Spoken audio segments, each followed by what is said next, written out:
With Cobalt-B being confirmed as the new banner on Tower Fantasy, opinions are already being formed about her usefulness and performance in the game. While she's definitely received adjustments compared with her numbers in the Chinese servers, here are 5 reasons why Cobalt-B still deserves your consideration on Global. Number 1. Fire Resonance. So from the preview now available in the Global version, Cobalt-B has had Fire Resonance added to her kit. This is a great addition as it means she can power a fire team without needing 2.0 and above characters. 15% extra attack is great considering it's a passive that's always on. And since we don't know what changes upcoming characters like Ruby or Annabella will have by the time they get a global release, Cobalt-B looks like she will be a staple of fire teams on her release.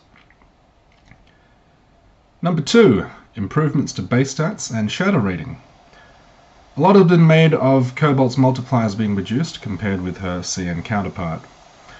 Of course, this also happened with Frigg and is likely to occur with most characters coming up. However, one part of the change that many may have missed is that Cobalt's base weapon stats have actually been improved. Her base weapon attack and crit rating have increased by about 18% compared with her CN counterpart, and her base HP has increased as well. Although at endgame most of your stats will come from gear, this is still a nice stat boost, especially when you consider both Fire Resonance and base stats increases are available without any stars at A0, which is great for free-to-players. For Whales, a base stat boost means Cobalt's A2 and A4 will give even greater attack percent, since these stars provide percentage increases to base weapon attack.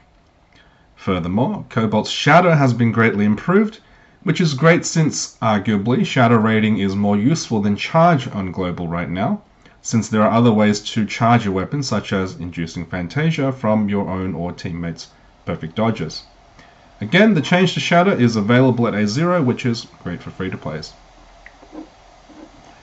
Number 3. Most hard-hitting adjustments have been to advancements that are whale territory. Though, as mentioned before, there have been some reductions in her multipliers, Cobalt's major balancing has been to her 3rd and 5th stars.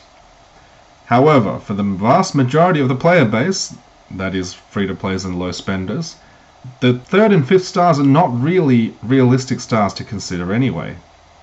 Coupled with the addition of Fire Resonance and improvements to base stats, you could argue Cobalt is actually a better unit at no or low stars compared with CN. Even for Whales, where Cobalt A6 and Matrices are actually a consideration, the changes won't prevent you from still doing far more damage than a free-to-play with no stars and standard Matrices, just not to the quite ridiculous degree that occurs on the Chinese servers. Number 4. We don't really want CN power creep. As a free-to-play player since day 1 on the Chinese servers, my opinion is that the CN free-to-play experience is quite frankly terrible.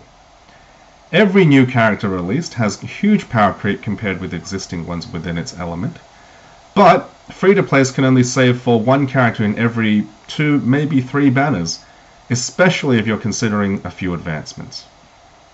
This is not even to mention limited matrices, which are now quite often needed for peak performance, and add an extra layer of power creep on every release.